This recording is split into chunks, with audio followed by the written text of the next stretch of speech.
Bonjour à tous, c'est Hugo, on est parti pour une nouvelle vidéo. Comme vous voyez, j'ai ma valise. Voilà, et là je me rends à Guangzhou. Donc là je suis à Fuzhou, où je vis principalement. Donc je me rendre à Guangzhou. Et aujourd'hui je vais à Guangzhou avec le TGV. Donc là moi j'ai des trucs à aller régler à Guangzhou. Du coup je dois y aller. J'ai pas ma voiture, j'ai pas ma voiture parce que je pense que je vais faire un séjour plutôt long, une semaine environ. Du coup, le problème quand tu prends la voiture, quand tu arrives à la gare, quand tu gares à la gare, le décompte est fait de façon journalière, c'est-à-dire, voilà, quand tu reviens, ça compte combien de nuits tu as fait, tu payes. Et l'addition est très souvent très salée. Donc quand je ne vais pas très longtemps, je prends juste un taxi, j'arrive, voilà, tu prends le métro, au retour, quand j'arrive, je reviens, je prends le taxi, puis c'est beaucoup plus économique. Bon, je voulais aussi vous montrer à peu près combien de temps ça prend pour Guangzhou. C'est-à-dire si je dois voyager de Guangzhou jusqu'à enfin, qu'est-ce que je raconte? Si je dois voyager de Fuzhou jusqu'à Guangzhou, ça me prend généralement combien de temps? Parce qu'il y a des gens, des clients parfois qui arrivent en Chine et ils m'appellent: ah Hugo, comment tu vas? Je suis à Guangzhou, est-ce qu'on peut se voir l'après-midi? Donc je pense qu'ils n'ont aucune idée de comment est-ce que la Chine est vaste. Donc là je vous montre. Actuellement, il est 7h27. Il est 7h27 quand je fais cette vidéo. Là, mon taxi arrive dans 2 minutes. Donc, je quitte ma maison à 7h27. Je verrai à quelle heure je vais arriver à Guangzhou. Pour que vous ayez une idée de, voilà, de combien de temps ça prend de Fuzhou pour arriver à Guangzhou. Allez, ciao.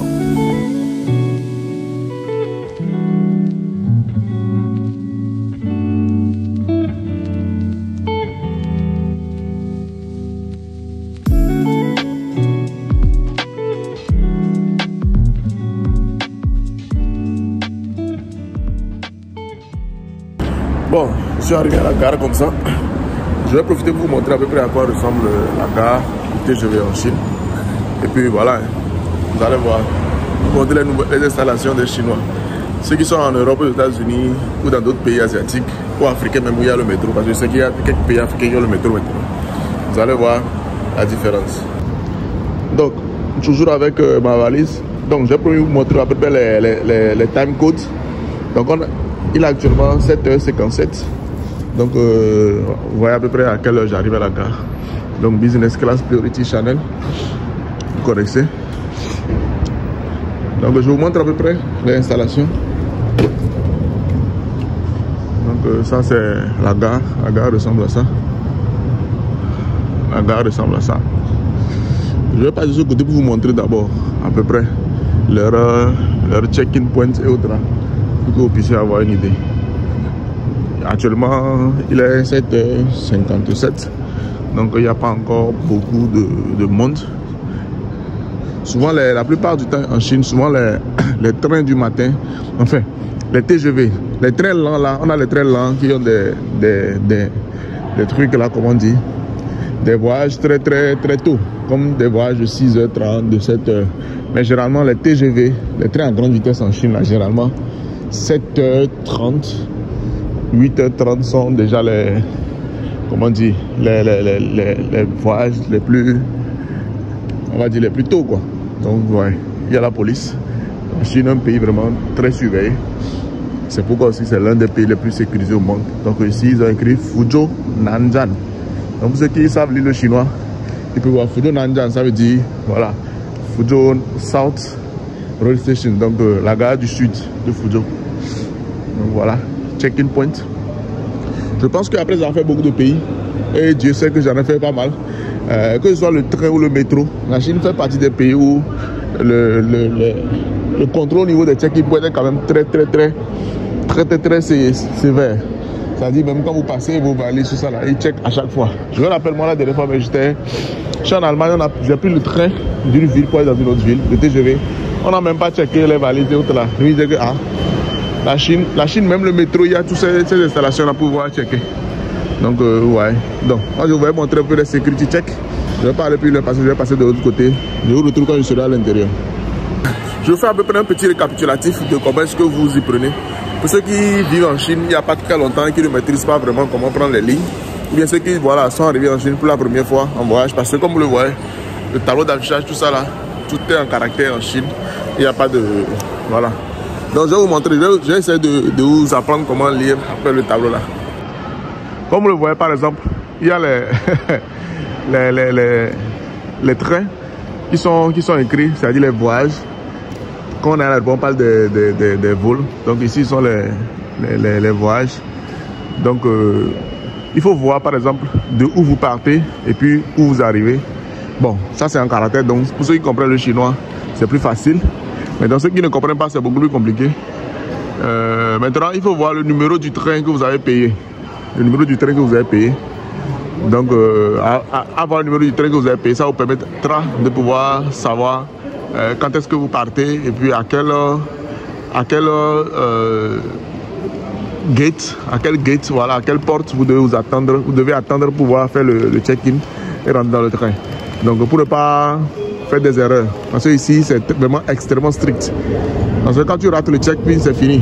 Donc, soit tu cours jusqu'à retourner au niveau de la billetterie pour essayer de pouvoir modifier ton billet sur un voyage un peu plus, voilà, en retard, ou soit voilà, ton argent est brûlé. Donc vous voyez, il y a trois tailles, là où il y a les couleurs rouge, vert et blanc là. Donc en haut, ce qui est là-bas, c'est taille, c'est-à-dire le statut en fait du train. Donc en rouge, ils ont écrit Ding Zhi Jianpiao, ça veut dire que ils ont déjà arrêté de faire le check-in. Donc le check-in est terminé, check-in over. Donc ça veut dire que ceux qui sont censés prendre le train là de 8h04 actuellement, s'ils ne sont pas rentrés dans le train, c'est fini pour eux. Ils ne pourront plus prendre. Maintenant en vert, voilà, c'est Zheng Zai Jianpiao. Zheng Zai Jianpiao, ça veut dire que le check-in in process. Donc ça veut dire qu'ils sont en train de faire le check-in actuellement.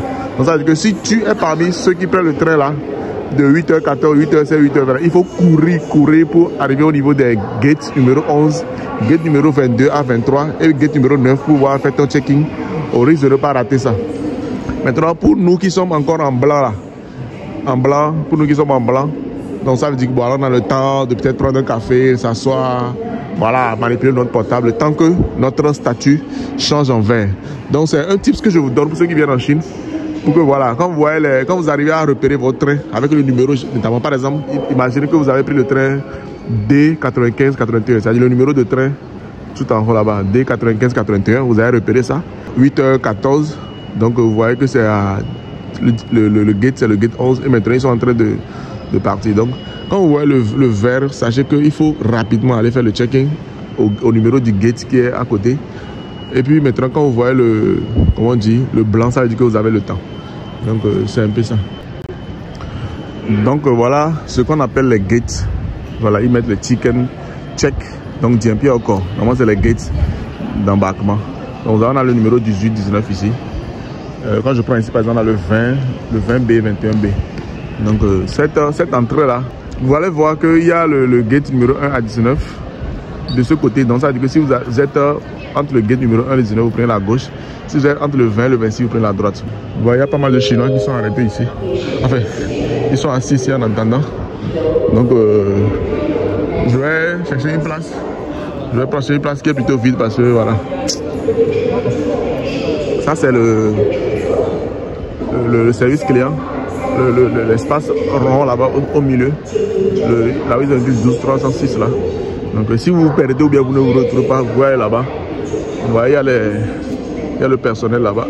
Ceux qui sont ici ne sont pas de service, mais voilà, vous voyez les deux têtes là. Voilà. Vous voyez là-bas pour vous informer, pour leur demander. Généralement, au niveau des aéroports et des gares, ils parlent un peu l'anglais. Ils parlent un peu l'anglais. Donc, si vous ne vous retrouvez pas, vous pouvez aller là-bas. Et puis voilà, vous vous informez à leur niveau.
Bon,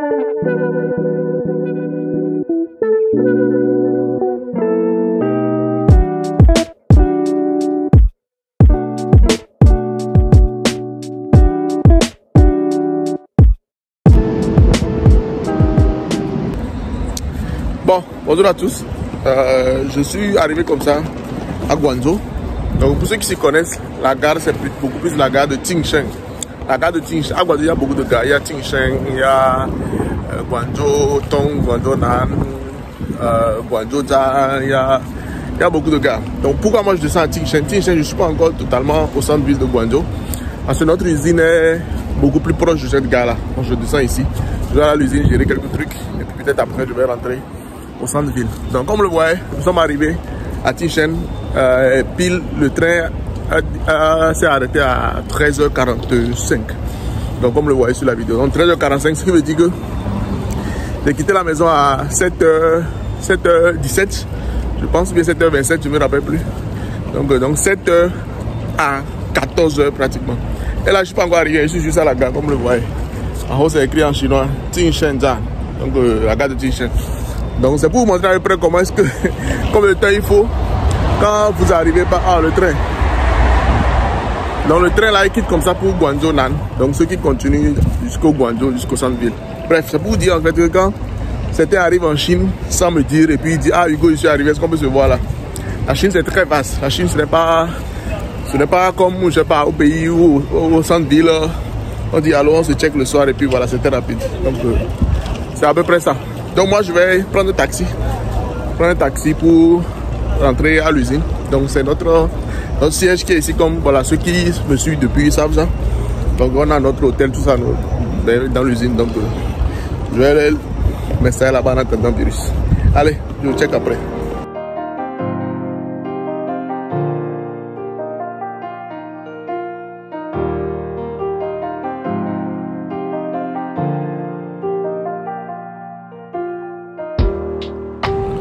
Bon, je pense que là on arrive à la fin de la vidéo. Mais avant ça, j'ai une dernière surprise pour vous. Pour ceux qui connaissent, vous connaissez déjà le lieu, c'est notre siège, le siège de la société Stiger pour laquelle je travaille en Chine. Donc je viens d'arriver, je n'ai pas encore fait une seconde. Il y a déjà des documents qui m'attendent. Donc ça c'est le correctement d'un conteneur d'un client. Donc que je dois envoyer. Lors du chargement du conteneur, on a souscrit pour le correctement original au lieu du release du coup. Je suis obligé de leur envoyer le papier original avant qu'ils ne puissent, qu'ils ne puissent dédouaner le conteneur. Donc voilà, c'est ça les avantages et les inconvénients du connaissement original. Avantage, plus sécurisant. Inconvénient, la version scannée ne marche pas. Donc voilà. Là, comme je vous ai dit, notre siège ici, on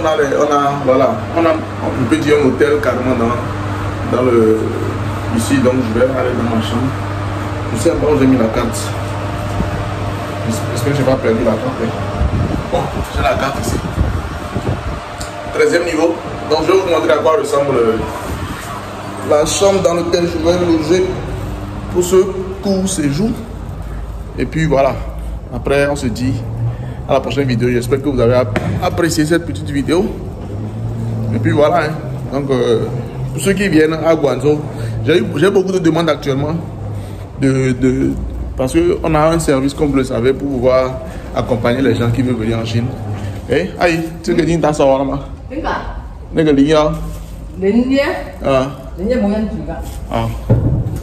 Bon, je voulais m'assurer parce qu'il y a la dame là qui fait le ménage. Je voulais m'assurer que ma chambre est bien avant que je ne puisse rentrer. Donc je disais que j'ai beaucoup de demandes. J'ai beaucoup de demandes pour le mois de juillet, août, septembre, même octobre, novembre, pour ceux qui veulent venir en Chine. Comme vous savez, on a le service d'accompagnement de ceux qui viennent, que ce soit pour le business ou bien le tourisme, tout ça là. Donc on a un service. Donc je suis rentré dans ma chambre. Donc, je vous montre à peu près à quoi ça ressemble. Donc voilà. C'est pas le meilleur luxe, mais je pense que c'est quand même assez confortable. Voilà pour mon séjour. Donc dites-moi ce que vous en pensez dans tous les commentaires. Enfin, dans les commentaires. Et puis voilà, pour ceux qui projettent venir en Chine, contactez notre secrétariat. On va vous envoyer les détails de ce qu'il faut pour qu'on puisse vous accompagner durant votre séjour jusqu'à, voilà, si vous voulez faire un conteneur, on vous accompagne même pour prendre le conteneur, pour le chargement jusqu'à la fin. Donc c'est Hugo comme d'habitude, je vous retrouve dans une prochaine vidéo. Peace.